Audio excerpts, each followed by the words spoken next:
Hello, everyone. My name is Jason Rampey. I'm the lieutenant of the Greenville Police Department's Investigations Division. And this afternoon, I'm providing an update about the shooting death of Jarrell Antonio Mansell, occurring earlier this week in the Nicholtown community.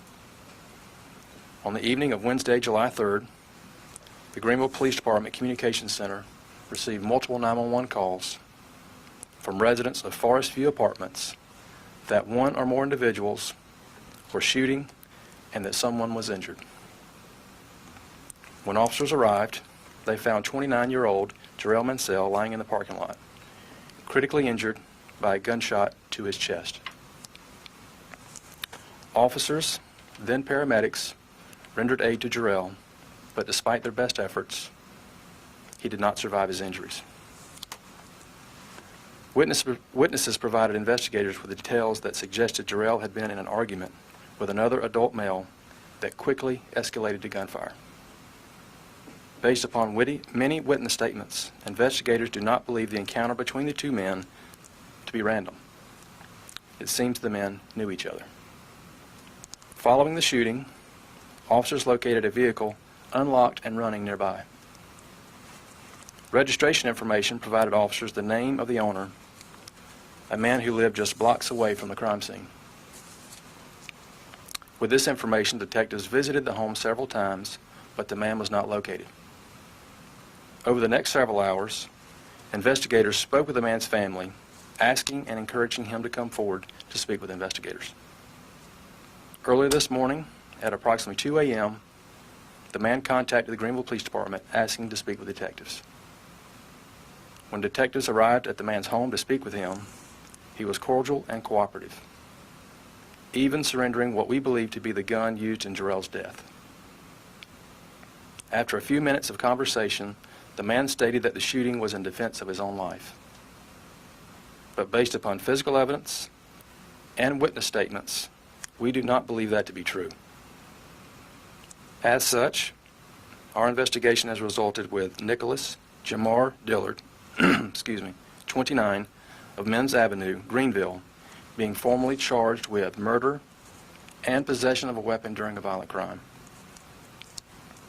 Dillard was arraigned at 2:30 this afternoon and is being held without bond. I'll try to answer your questions. What was the motive then? We have a theory as to motive. We believe that the men, there was a previous conflict between the two, but beyond that, I can't go into more detail.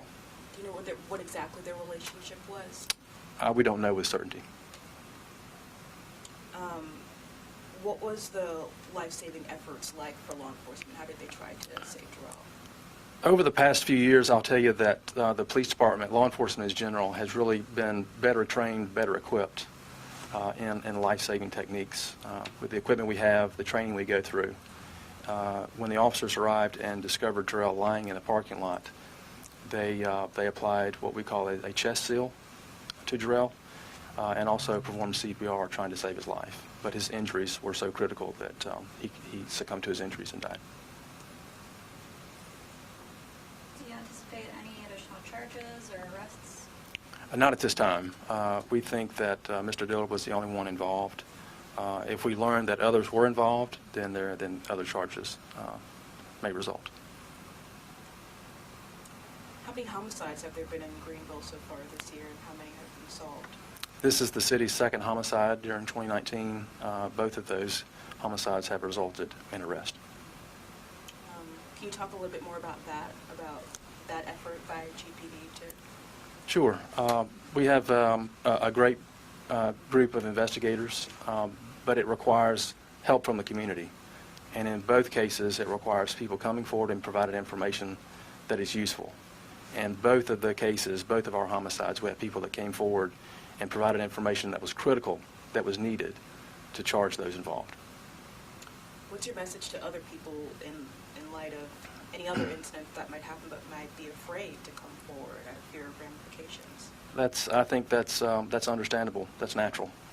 But we have mechanisms, ways of communicating with Crime Stoppers or investigators where people can remain anonymous and provide that information and keep their anonymity. Any idea how many bullets were fired in this incident? There were numerous. I don't have an exact count, but there were a number of shots fired. We do know as well that there were apartment homes that were damaged and vehicles in the parking lot that were damaged. Any other injuries, though? No injuries reported to police. Anyone else? Is there any way you want to thank the community for helping out with the investigation? Sure. Without their help, without the information that they provided, remaining on scene, communicating with police officers that arrived, working with investigators, without the information they provided, we wouldn't be here today. So on behalf of the Greenville Police Department, we thank them. Anybody else? Haley? Thank you, Lieutenant Rampey. Thanks, guys.